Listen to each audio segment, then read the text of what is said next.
रत्न करंडक श्रावकाचार में सम्यक दर्शन के 8 अंगों की चर्चा चल रही है।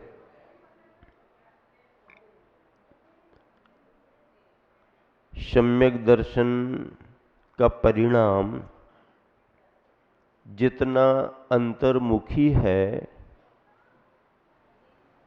उतनी ही उसकी प्रवृत्ति बहिर्मुखी मानी गई है।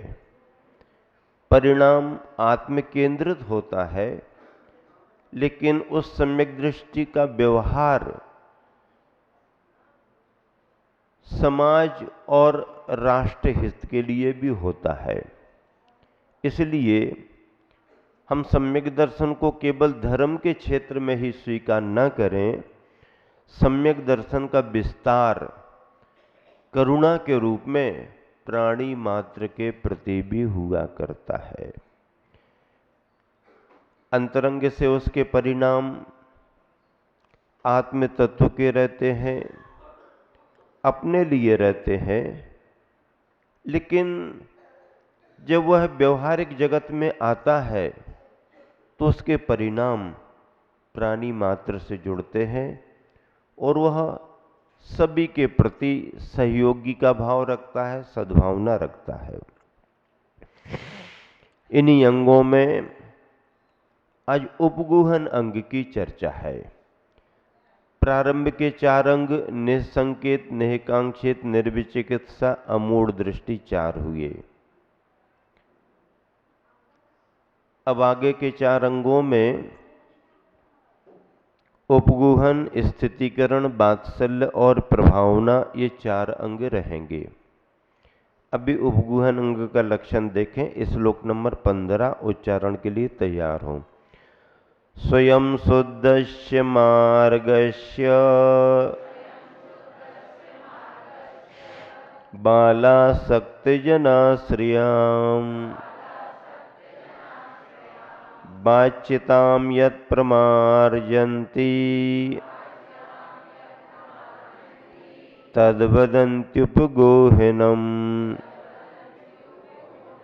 एक साथ मिलकर, स्वयं शुद्धस्य मार्गस्य बालासक्तजनाश्रियां वाच्यतां यत् प्रमार्जन्ति तद्वदन्त्युपगूहनम्। उपगूहन शब्द आया है। उपगूहन का अर्थ है दूसरों के द्वारा किए गए दोषों को अथवा उसके द्वारा की गई कमियों को चर्चा का विषय बना करके विस्तार नहीं करना, बल्कि उस बात को गंभीरता से समझ करके भविष्य को ध्यान में रखकर, मार्ग अनादि अनिधन है, इस बात को महत्व देते हुए उन दोषों को ढांकना, उपगूहन का ये भाव है। पूरा श्लोक आप देखें, उसका भाव पढ़ें। स्वयं स्वभाव से, शुद्धस्य शुद्ध निर्मल, मार्गस्य रत्नत्र रूप मार्ग की। मार्ग कैसा बतलाया? स्वभाव से शुद्ध है मार्ग। मार्ग निर्दोष है, क्योंकि तीर्थंकर भगवंतों के समय से चला आ रहा है। मार्ग शाश्वत है, हमारे तुम्हारे द्वारा बनाया हुआ नहीं है। हम और आप तो चल रहे हैं उस पर, लेकिन उसके निर्माता कौन है, किन्होंने मार्ग की शुरुआत की है? वो तीर्थंकर हैं, तीर्थंकरों के द्वारा प्रतिपादित। अब तीर्थंकरों ने भी इस 24 के तीर्थंकर थे इसलिए मार्ग बन गया, ऐसा नहीं। उनके पहले की 24 के तीर्थंकरों में भी, उसके पहले भी, उसके पहले भी, उसके पहले भी, कब शुरुआत पता ही नहीं, पता ही नहीं, आदि स्रोत पता नहीं है। और इस 24 का कभी रत्नात्रय के मार्ग का अंत भी नहीं है, अनादि और अनंत ये व्यवस्था, इसे शाश्वत व्यवस्था कहा गया। हम इस 24 में है, महावीर भगवान के शासन काल में है, तो जो मार्ग चला आ रहा है वो शाश्वत मार्ग है, स्वभाव से शुद्ध और निर्मल है। ऐसे स्वभाव से शुद्ध निर्मल रत्नात्रय रूप मार्ग की चलने वालों में कैसे चलने वाले बाल, बाल का अर्थ क्या? बाल के अर्थ दो होते हैं। बाल यानी कम उम्र वाला भी हो सकता है, और बाल का अर्थ उसके ज्ञान में उतनी परिपक्वता नहीं है। क्या कहा? समझता है लेकिन उसके ज्ञान में उतना प्रौढ़पना नहीं है। प्रौढ़पना जानते ना, परिपक्वता, मजबूती, तो श्रद्धान उसका भी है, चाहे तब वो भी है, लेकिन ज्ञान के कारण, क्योंकि ज्ञान में उतनी परिपक्वता नहीं है, प्रौढ़ता नहीं है, मतलब उतना विवेक नहीं है, इस कारण से भी कुछ कमियां रह जाती हैं, रह सकती हैं। लेकिन देखने वाला ये थोड़ी समझ रहा कि इसका विवेक थोड़ा कम है या इसमें भी थोड़ी प्रौढ़ता कम है।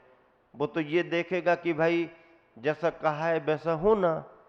तो ये इसकी वजह से अगर कहीं कुछ हुआ है तो समझदार व्यक्ति ये जानता है कि इसकी परिस्थिति इसके ज्ञान पर निर्भर है, उतना विवेक, उतनी प्रौढ़ता इसकी नहीं है।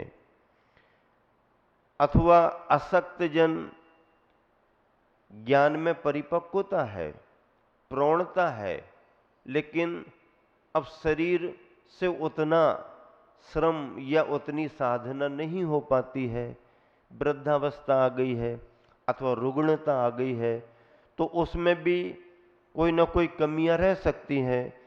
तो या तो असमर्थता के कारण अथवा बालपने मतलब विवेक की कमी के कारण ऐसा होता है, हो सकता है। अथवा कर्म की तीव्रता में कसाय के कारण कोई भी मोक्ष मार्गी अपने मूल भावों से हट सकता है, मार्ग को छोड़ सकता है, पद को छोड़ सकता है, कैसी भी स्थिति बन सकती है। तो ऐसी अवस्थाओं में जनाश्रयाम, मनुष्यों के आश्रय से यानी चर्चाओं में आ जाने के कारण बाच्यताम, जो अप्रभावना या निंदा हो रही है उसको यत जो प्रमार्जंती, प्रमार्जित करते हैं, अर्थात उसे, उस वातावरण को पूरा बदल देते हैं, चर्चा को ही वहीं पर विराम करा देते हैं। ऐसे उनके उस प्रमार्जन को उपगूहनम, उपगूहन अंग बदंती कहते हैं। भावार्थ, हित अहित के विवेक से शून्य। क्या क्या कहा? हित अहित के विवेक से शून्य तथा व्रतादि करने में असमर्थ प्राणियों द्वारा रत्नात्रय या उसके आराधक के प्रति आरोपित दोष अथवा की गई निंदा को अप्रकट रखना, उसे प्रकट नहीं होने देना, उसे चर्चाओं में नहीं आने देना, चर्चाओं में आने के पहले ही उसे रोक लगा देना, विराम दे देना, ये उपगूहन अंग है। अब इसमें हम और आप तर्क कर सकते हैं कि किया तो अच्छा किया लेकिन हुआ तो गलत, क्योंकि बुराई को तो बढ़ावा मिल गया। अच्छा हुआ उसने अपने मन का भी कर लिया और हम धर्मात्मा चले सो उसको ढांक ढूंक करके और उसको आराम से बिठाल दिया, तो वो तो और खुश हो जाएगा, ये तो और बढ़िया हो गया, अच्छा धर्म है ये तो, तुम्हारा वाला अच्छा धर्म है। तो इतनी ही बात आचार्य महाराज नहीं कह रहे हैं, ये तो आचार्य महाराज का एक पक्ष है। ये पक्ष अगले पक्ष से जुड़ा हुआ है, अगला पक्ष इसके बगैर संभव नहीं, और ये पक्ष अगले पक्ष के अभाव में सही नहीं माना जा सकता। लोक व्यवहार में जो व्यवस्थाएं हैं वही धर्म के क्षेत्र में भी व्यवस्थाएं हैं। उपगूहन अंग, उपगूहन अंग का मतलब है कि तुरंत की स्थिति को नियंत्रित करो, वातावरण को बदल दो, चर्चा का विषय खत्म हो जाए, फिर उसके बाद में सुधार के रास्ते पर आगे बढ़ो। सुधार के रास्ते पर आगे बढ़ना पड़ेगा। जिस बुराई को हमने ढक दिया है वह बुराई यथावत बनी रहे तो ढकना हमारा दोष का कारण बनेगा, लेकिन ढक करके फिर उस बुराई को दूर कराना, ये हमारे धर्म की परिभाषा है। तो इस तरह से हित अहित के विवेक से शून्य तथा व्रतादि करने में असमर्थ अथवा कसाई की तीव्रताओं में कर्म के उदय से जो दोष हो जाते हैं, ऐसे प्राणियों द्वारा रत्नत्रय उसके आराधकों के प्रति आरोपित अथवा उस समय अप्रभावना के कारण उसमें होने वाली निंदा को जो अप्रकट करता है, ढक देता है, उपगूहन अंग है। सन 1986 की चर्चा है संभवतः, हम संघ में थे आचार्य के साथ। इंदौर में सामाजिक स्तर पर एक बहुत बड़ा कार्यक्रम आयोजित था। समाज के प्रमुख आचार्य श्री को निवेदन करने के लिए आए थे। उस समय आचार्य श्री सागर नगर के निकट एक पुड़रुआ ग्राम में विराजमान थे। इंदौर से बाबूलाल जी पाटौदी, देव कुमार जी कासलीवाल आदि आदि और भी संभवतः बिड़ी वाले सुंदरलाल जी आदि आदि सभी लोग उस समय रहे होंगे। चूंकि आचार्य श्री के पास ही उनकी बैठक ज़्यादा थी तो उतना डायरेक्ट परिचय नहीं, लेकिन नाम सुन करके समझ में आया कि इंदौर से प्रतिनिधिमंडल आया है। उन्होंने निवेदन किया आचार्य श्री से कि आचार्य श्री, हम इस पूरे वर्ष के लिए, संघों के लिए, मोक्ष मार्ग के लिए, समाज के लिए स्थितिकरण वर्ष मनाने जा रहे हैं। स्थितिकरण वर्ष मनाने जा रहे हैं। हाँ, मतलब सभी का स्थितिकरण होना चाहिए, समाज में होना चाहिए, परिवारों में होना चाहिए, संघों में भी होना चाहिए। हम लोग इंदौर से शुरुआत कर रहे हैं। तो आचार्य, अच्छा उद्देश्य है, हमारा आशीर्वाद है, ठीक है करो, लेकिन ध्यान रखना, आचार्य से कहते ध्यान रखना, स्थितिकरण तो करो लेकिन उपगूहन की पृष्ठभूमि पर करना। उपगूहन का अंग पहले ध्यान में रखना। हाँ, क्यों? क्योंकि उपगूहन और स्थितिकरण ये दोनों अंग एक साथ चलते हैं।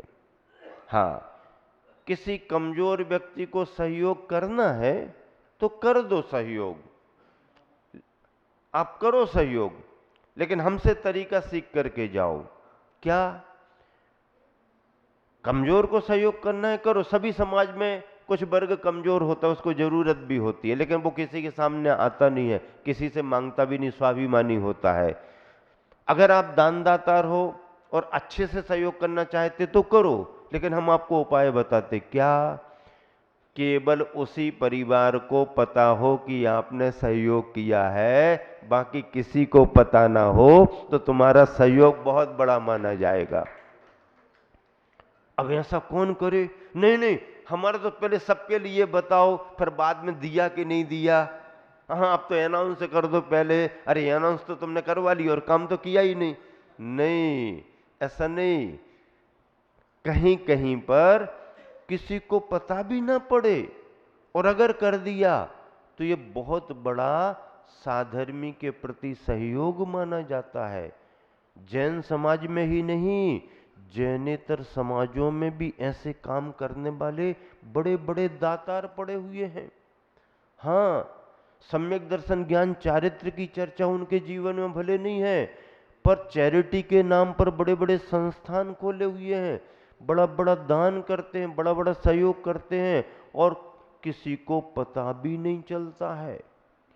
वो तो अच्छाई के नाम पर थोड़ा सा इसलिए कि दूसरों को प्रेरणा मिल जाए, लेकिन बाकी उनको कोई इच्छा ही नहीं।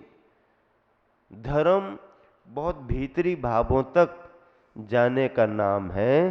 तो उपगूहन बंधुओं, पहली नज़र तो अपनी किसी के कोई कमियां देखने की ही नहीं होना चाहिए। हाँ, हमारा काम ये थोड़ी है कि हम दुनिया को देखते बैठे रहें, सब अपना अपना करो, हमें क्या लेना देना। पहली दृष्टि तो हमारी ये हो कि हमारी नज़र में किसी के दोष ही दिखाई ना दें। एक बात, अगर मान लीजिए ना चाहते हुए भी वैसा हमारे को दिख गया, तो दूसरा बिंदु क्या होना चाहिए, फिर हम उसी व्यक्ति से चर्चा करें, उसी व्यक्ति से। नहीं नहीं महाराज जी, उस व्यक्ति से करना तो जमेगा नहीं, आज का समय ऐसा नहीं है, चोरी और सीना जोरी आदमी करते हैं, जरा कह दो तुमने चोरी की तो वो कहेगा सीना जोरी करके आएगा, तो किसी से कुछ कहने का समय नहीं, तो मत कहो उससे। अगर ऐसा समय है आप उससे मत कहो, तो फिर किससे, तो उसके गार्जियंस, पारिवारिक जन, अथवा जिनकी वो बात मान सकता है उनको बता दें। इसके अलावा किसी से कोई चर्चा करने का कार्य नहीं। ये उपगूहन अंग के लिए जरूरी है। इसलिए ऐसे कार्यों से मार्ग की निर्दोषता बनी रहती है, कमियां चर्चा में नहीं आती हैं, और व्यक्ति को फिर सुधरने का अवसर मिलता है। अगर मान लीजिए उसकी बात पब्लिकली हो गई, सार्वजनिक हो गई, तो फिर वो मन से भी ऐसा हो जाता है कि अब जब हो ही गया है तो हो जाने दो, हमें सुधरना भी नहीं, तो ये और हमें घाटा हो गया। अगर उसको वहीं तक रोक करके सुधार करने की, तो वो अपन से बहुत प्रभावित होता है, अरे इन्होंने इतनी बड़ी बात को भी वहीं के वहीं दबा करके और आज हमसे कह रहे ये नहीं होना, बहुत अच्छा, आप जैसा कहोगे वैसा मानेंगे। जिनेंद्र दत्त भक्त सेठ थे ना, अपने मंदिर जिनालय में एक ब्रह्मचारी को रख लिया था पूजा पाठ के लिए। वो ब्रह्मचारी नहीं था, वो ब्रह्मचारी का रूप इसलिए बनाया था तब तो मंदिर में आ पाएंगे, तब तो सेठ जी के मकान में आ पाएंगे, महल में, उसके बिना तो गुंजाइश ही नहीं है, पहरेदार घुसने नहीं देंगे। तो उसने धार्मिक रूप बनाया, सेठ जी को भरोसे में ले लिया। सेठ जी व्यापार के लिए निकले और बेशकीमती रत्न की प्रतिमा जो थी वहां पर, मणि कोई थी, उसको चुरा के भागा। पहरेदारों ने देख लिया, भागा, पीछे लगे। सेठ जी जहां पर जहाजों से जाते हैं व्यापार के लिए, वहां रुके हुए थे, और वो उन्हीं के डेरे में गया। सेठ जी समझ गए, चोर चोर चोर चोर चोर ऐसा कहा, तो सेठ जी ने हाँ समझ लिया, है क्या है, क्यों चोर कहते हो, अरे मैंने ही तो उसको लाने के लिए कहा था, वो तो हमारे मंदिर का पुजारी है, हमने लाने। अच्छा सेठ जी आपने मंगाया, हाँ चलो भागो, वापस कर दिया। फिर बाद में धीरे से चाबी भरी। ये धर्म होता है। चलिए दोहा पढ़ते हैं 1-2 मिनट में। स्वयं मार्ग निर्मल तदपि आश्रित बाल असक, दोष लगे यदि तो ढके उपगूहन अनुरक्त। गुरुवर आचार्य श्री का पद्यानुवाद 15वें नंबर का पद्यानुवाद है। हाँ, स्वयं रहा सुचितम शिवपथ, जिस पर चलते बिन होश कभी, अज्ञ तथा निर्बल जन यदि वे करते हैं कुछ दोष कभी, उनके उन दोषों को ढकना कभी प्रकाशित नहीं करना, उपगूहन दृग अंग रहा है अनंग सुखप्रद उर धरना। अब अगला अंग है स्थितिकरण। स्थितिकरण अंग के उच्चारण के लिए तैयार हो। 16वें नंबर का श्लोक है। दर्शनाचरणाद्वापि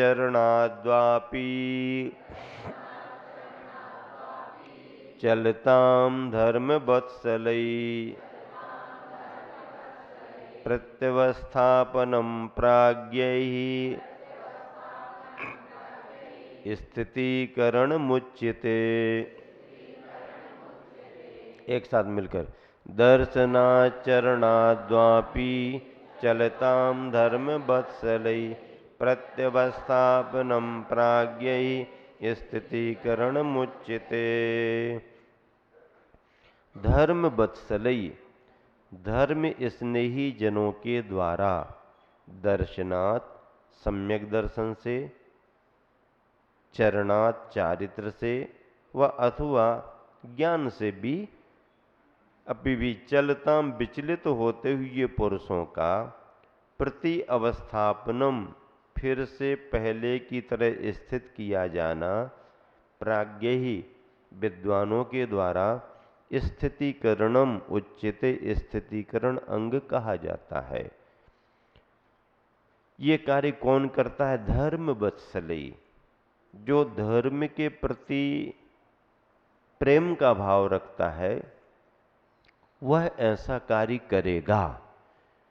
कोई अगर अपने सम्यक दर्शन से विचलित हो रहा है, कोई अगर अपने सम्यक ज्ञान से विचलित हो रहा है मान्यताओं में, कोई अगर अपने गृहीत वृत्तों में सम्यक चारित्र से विचलित हो रहा है, छोड़ने के भाव कर रहा है, कोई अपने परिवार को छोड़ करके दूसरी समाज में जाने का भाव कर रहा है, इस समाज में ही नहीं रहना, इस परिवार में ही नहीं रहना, इस धर्म में ही नहीं रहना, कोई अपने कुल को छोड़ करके दूसरी जगह जाने को तैयार हो, और अगर ऐसी जानकारी मिल गई तो साधर्मी उसकी निंदा बुराई आलोचना करने को आगे नहीं आएगा। अरे वो तो कर्म धर्म संयोग से बुरा उसका हो ही रहा है, हमारे बुरा करने से उसका कौन सा भला होगा। और अब इस समय बुराई करने का समय क्या है? जब वो भाग ही रहा है तो बुराई करने का समय नहीं है, बुराई तो उसकी फैल ही रही है। लेकिन अब क्या करें? अगर अपने प्रयास से उसका मन बदल जाए और वह अपने ही धर्म में, अपने ही समाज में, अपने ही परिवार में, अपने ही रत्नत्रय में टिकने को फिर से तैयार हो जाए, तो ये बहुत बड़ा पुरुषार्थ माना जाता है और बहुत बड़ी ये धर्म की प्रभावना मानी जाती है। ऐसा काम सामान्य जन नहीं कर सकते हैं। आजकल तो लोग और गिराने के लिए उत्सुक होते हैं, संभालने वाले कम होते हैं। एक व्यक्ति ने पूछा, दो मित्र थे, उन्होंने कहा, एक मित्र ने कहा, अगर मैं बहुत मेहनत करके एवरेस्ट की चोटी पर चढ़ जाऊं तो तुम क्या करोगे मेरे लिए? अगर मैं एवरेस्ट की चोटी पर चला जाऊं बहुत पुरुषार्थ करके तो मुझे क्या दोगे तुम? तो बोला, धक्का देंगे। क्या देंगे? क्या देंगे? अब बेचारा इतनी मेहनत करके तो एवरेस्ट की चोटी पर चढ़ा और वो पूछा तुम मुझे क्या दोगे? वो सोचा था कोई पुरस्कार वगैरह देंगे, तो पुरस्कार देना तो दूर की बात है, क्या कहने लगा, हम तो तुम्हें धक्का देंगे। संसार में गिराने वाले लोग तो बहुत हैं। कोई किसी की बढ़ती देख नहीं सकता, कोई किसी के बारे में भला नहीं सोच सकता। ये तो सम्यक दृष्टि धर्मात्मा व्यक्ति है जो अपने बारे में भी अच्छा सोचता है, दूसरों के बारे में भी अच्छा सोचता है, यहां तक कि बुरे व्यक्ति के बारे में भी अच्छा सोचता है। जिसने दूसरों के लिए बुरा किया उसके वो अपने प्रति भी अगर बुरा किया तो भी अच्छा सोचता है। ये कौन सोचता है? कौन सोचता है? रामचंद्र जी ने सीता को निकाल दिया, सीता ने कोई प्रतिकार नहीं किया, कम से कम कुछ आर्गुमेंट्स तो कर सकती थी ना कि तुम क्यों मेरे लिए ऐसा कर रहे हो, मेरा भी तो हक बनता है। और आज की सरकार तो बराबर बराबर तक आरक्षण देने को जा रही है, सहयोग देने को जा रही है, तुम कहां की बातें कर रहे हो? जरा सी तुमने बातें सुन ली और तुम बाहर निकालने का आदेश दे दिए। नहीं, अगर चाहती तो वो अड़ जाती। नहीं, तुमने कह दिया मैं चैलेंज देता, कोर्ट में चैलेंज देती हूं। अब फिर क्या करते रामचंद्र जी? कोर्ट में चैलेंज दे देती तो रामचंद्र जी क्या करते? जज बुलाते, चलो आओ आप अपने करो, क्यों उसके लिए बाहर निकाल रहे हो? उसका भी तो राइट से बनता है ना। रामचंद्र जी कोई जवाब नहीं दे पाते, लेकिन सीता ने ऐसा कोई रास्ता नहीं निकाला, ना कोई तर्क वितर्क किए, न रामचंद्र जी को कोई दोषी ठहराया, न रामचंद्र जी के इस तरह के आदेश देने में कोई उनके प्रति घृणा का, गिलानी का, निंदा का, बुराई का भाव आया। कृतांत वक्र सेनापति रथ में बिठाल करके जैन पुराण के अनुसार तीर्थ यात्रा के नाम पर गहन वन में ले गया, उतार दिया। तीर्थ यात्रा तो एक तरफ हो गई, वनवास शुरू हो गया। जब वह कृतांत वक्र लौटने लगा तो उसने कहा, स्वामी के लिए कोई आपका संदेशा? मैं क्या जाकर के कहूंगा, कुछ कहना चाहती हैं क्या आप? पत्रकार बन गया थोड़ा सा आप कुछ कहना चाहते हैं क्या? आपकी प्रतिक्रिया कुछ? स्वामी के लिए आपका कोई संदेश?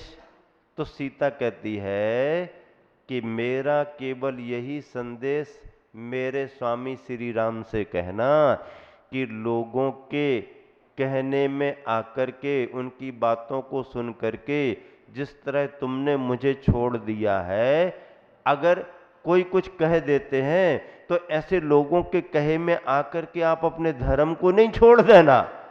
हाँ, हमारे को तो ठीक है, हम भी तो कोई ऐसे वैसे थोड़ी हैं, ठीक है, हम अपना कर लेंगे, लेकिन किसी के कहने से तुम अपने धर्म को नहीं छोड़ देना। कितना बड़ा कर्म के सिद्धांत पर विश्वास रहा, और दूसरों पर दोषारोपण लगाने की जरा भी प्रवृत्ति नहीं। हमारे तुम्हारे स्वभाव में तो ये है कि जरा भी कोई बात बिगड़ती है तो हम दूसरों को ही दोष बताते हैं, सारे दोष तुम्हारे ही हैं। लेकिन ऐसा धर्म में नहीं होता। जिसने किया उसका तो दोष दुनिया जान रही, हम तो अपने कर्म के सिद्धांत पर विश्वास रखने वाले हैं। तो धर्मात्मा ही ऐसे कार्य कर सकता है। कर्म पर विश्वास करके वह अपने को तो संभालता ही संभालता है, सभी को संभालने का भाव भी रखता है। लेकिन संभालने वाला बड़ा मजबूत होना चाहिए। क्या? मजबूत होना चाहिए। नदी में अगर कोई बह रहा है तो उसका हाथ पकड़ करके खींचने वाला कैसा होना चाहिए? दुबला पतला कमजोर नहीं, दुबला पतला कमजोर होगा तो वो उसके ही उसमें चला जाएगा। खींचने वाला कैसा होना? मजबूत होना। ऐसा मजबूत होना जो अपनी मजबूती से उस बहते हुए को भी अपनी तरफ खींच करके किनारे से लगा दे। स्थितीकरण अंग का पालक ऐसा ही उदाहरण किनका आया है शास्त्र में? बारीसेन मुनि महाराज का आया। श्रेणिक के पुत्र राजकुमार मुनि बने थे बारीसेन, और उनके मित्र उनसे प्रभावित होकर के पुष्पडाल भी अब हमारे मित्र बन गए हैं मुनि महाराज जी, तो हम भी बनते हैं। थोड़ा इन्होंने भी प्रेरित कर दिया था, लेकिन उतनी तैयारी उसकी नहीं थी। लेकिन अब इन्होंने प्रेरित किया है तो मना भी नहीं कर सकते, पर तैयारी नहीं थी। तुरंत का नया नया वैराग्य हुआ, हो गए, लेकिन उतना मन नहीं लग रहा था उनका। और मन ना लगते लगते 12 साल हो गए, तो भी बारीसेन ने उनको संभाल करके रखा। और अंत में फिर उन्होंने उसके लिए ऐसा वातावरण राजमहल का बना करके, अरे तब उसको लगा इतना सब होने पर भी राजा श्रेणिक सम्राट के महल का वैभव और ये राजकुमार इतने निर्लिप्त, बारीसेन मुनि महाराज, तब उसको नई दृष्टि मिली और फिर वो उनकी तरह ही आगे बढ़ा। तो ये स्थितीकरण अंग का उदाहरण शास्त्र में आया है। ऐसे समाज में बहुत अनेक समाज श्रेष्ठी होते हैं, विद्वान होते हैं, आदि आदि। बहुत सारे जन समाधियां कराने वाले मुनि महाराज होते हैं, आचार्य महाराज होते हैं। कहीं भी कोई भी किसी भी तरह से परिस्थितियां बिगड़ जाती हैं, कभी कभी संकल्प पूर्वक, उत्साह पूर्वक कोई संलेखना ग्रहण करता है, बाद में शरीर की स्थिति बिगड़ जाने से मन स्थिति बिगड़ जाती है, फिर भाव बदलने लगते हैं। अब ऐसी बीच में थोड़ी छोड़ा जा सकता है, तो उसको अनेक मुनिजन, आचार्य महाराज अलग अलग तरीके से, अच्छे तरीके से संबोधित करते हैं, उपगुहन करते हुए, किसी को बताते हुए नहीं, उनके भावों को परिमार्जित करके उनकी निर्दोष संलेखना कराते हैं। उदाहरण आता है, आचार्य शांति सागर जी महाराज दक्षिण में किसी गांव में चातुर्मास कर रहे थे। उसके आसपास के ही गांव में एक मुनि महाराज जी चातुर्मास कर रहे थे। उनकी उम्र ज्यादा हो गई थी, उन्होंने संलेखना ले ली। अब गांव में उनकी सेवा करने वाले कोई मुनि महाराज तो थे नहीं, उनके साथ अकेले थे। गांव के लोग सेवा करते थे। अब गांव के लोग सेवा तो कर सकते हैं, पर परिणाम और वैराग्य थोड़ी बढ़ा सकते हैं। अब स्थिति ये बन गई कि कुछ मौसम प्रतिकूल हो गया, गर्मी बढ़ने लगी और उनका पानी भी छूट गया था, तो उनको दाह बहुत होने लगी। अब दाह बहुत होने लगी तो उन्होंने एक दिन कह दिया पानी पीना है। लोगों ने सुना, अरे हम तो इतनी सेवा कर रहे थे, ये तो कह रहे पानी पीना है, ऐसा वैसा। फिर दूसरे ने, तीसरे ने, उन्होंने सेवा करना तो दूर चर्चा का विषय बना दिया। भैया अपन तो सोच रहे थे महाराज महाराज महाराज, ये तो कह रहे पानी पीना है, पानी पीना, पानी पीना, गर्मी लग रही, पानी पीना। इनकी तो संलेखना चली, ने तो त्याग कर दिया। किसी ने कहा पास में शांति सागर जी महाराज जी हैं, उनसे कहो, वो कोई अपना संदेशा भिजवाएंगे।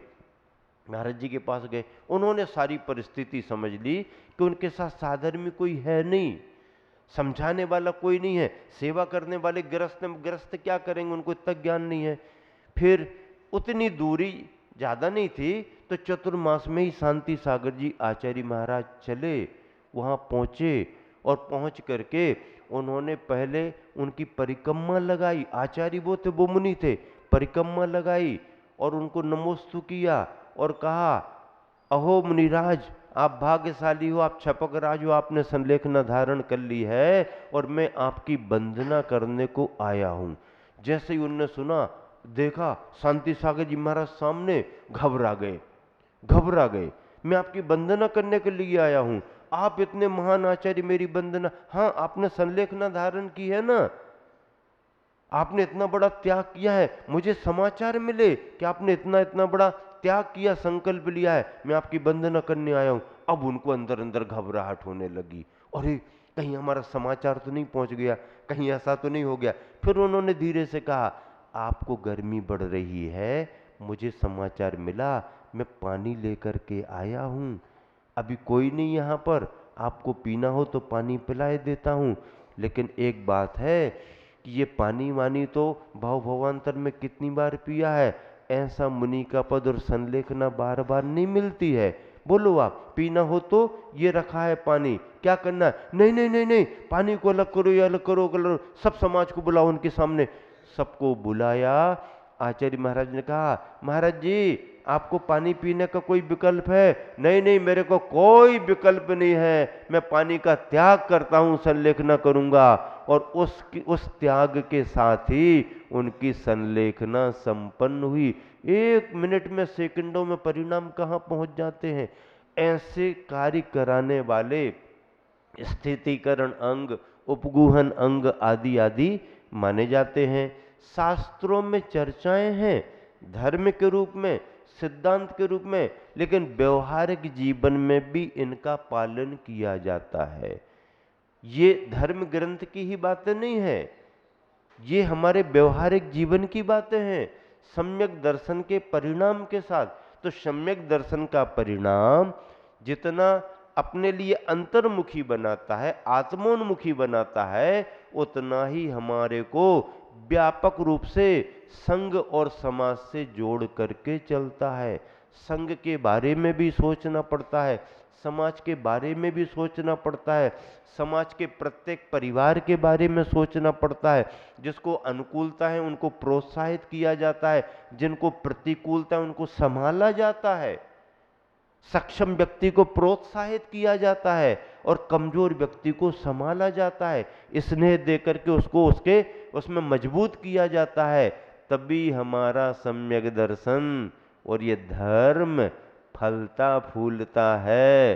अन्यथा अपने स्वार्थों में सिमटते सिमटते सिमटते सिमटते हम धर्म की परंपराओं को भी बस अपने तक सीमित कर देते हैं। इस तरह से ये स्थितिकरण का अंग हुआ। दोहा मिलकर के पढ़ें। विचलित जो दृग चरण से, रख वृष करुण उमंग, करे पुनः स्थिर वहीं, करण स्थिति अंग। 16वें नंबर का पद्यानुवाद निकाल लें। देखो बहुत अच्छा पद्यानुवाद आचर्षी ने लिखा है। समदर्शन या पावन चारित, यद्यपि पालन करते हैं, खेद कभी यदि उनसे गिरते, बाधक कारण घिरते हैं। धर्म प्रेम से विज्ञ उन्हें बस, पूर्व स्थिति पर फिर लाते, स्थितिकरण दृग अंग वही है, अपनाते निज घर जाते, अपनाते निज घर जाते। देखो आचर्षी जब व्याख्या करते थे स्वाध्याय कराने में, तो इसको बड़ी व्यापक व्याख्या करते थे। कई बार हम लोगों ने सुना, मतलब उनकी व्याख्या करते करते उनके भाव इतने भावुक होते थे कि वह धर्म की इन बातों को, सम्यक दर्शन के इन परिणामों को समाज शास्त्र से जोड़ करके चलते थे। हाँ, समाज का संरक्षण कैसे हो, प्रत्येक परिवार का संरक्षण कैसे हो। हम दूसरे समुदाय के व्यक्ति को तो अपना बना नहीं पा रहे हैं। हमारा व्यक्ति अगर हमारे से ही टूट करके चला जाए, फिर हमने क्या संभाला, हमने क्या किया, इत्यादि प्रकार से ऐसे भाव अपने बना करके समाज का संरक्षण होना चाहिए। सम्यक दृष्टि धर्मात्मा का ये कर्तव्य होता है कि वो मंदिर में पूजा पाठ, अभिषेक, स्वाध्याय, जाप करे, लेकिन मंदिर से निकलने के बाद बाजार में, घर में, समाज में, गांव में और अपने से परिचितों में जो पूजा पाठ में तुमने भाव किए हैं, उनका व्यवहार भी वह उसके जीवन में दिखाई दे। अन्यथा बड़े बड़े धर्मात्मा, मंदिरों में बड़ा बड़ा काम करने वाले, और बाहर ऐसे कृपण, कंजूस, अहंकारी, और एक तरह से समझ लीजिए कि मतलब अब एकदम शब्द नहीं आ रहे और कहना ज़्यादा अच्छा भी नहीं है, उनके व्यवहार को देख करके कहीं भी तालमेल नहीं लगता है कि सुबह इन्होंने ऐसी भावनाएं भाई होंगी जो शाम तक कुछ भी दिखाई नहीं दे रही। इतने मतलब क्रूर परिणाम हो जाते हैं, कसाई के परिणाम करते हैं, आदि आदि। तो ये सब मतलब बहुत दूरियां दिखती हैं, जिससे धर्म का भावात्मक तालमेल होता नहीं है।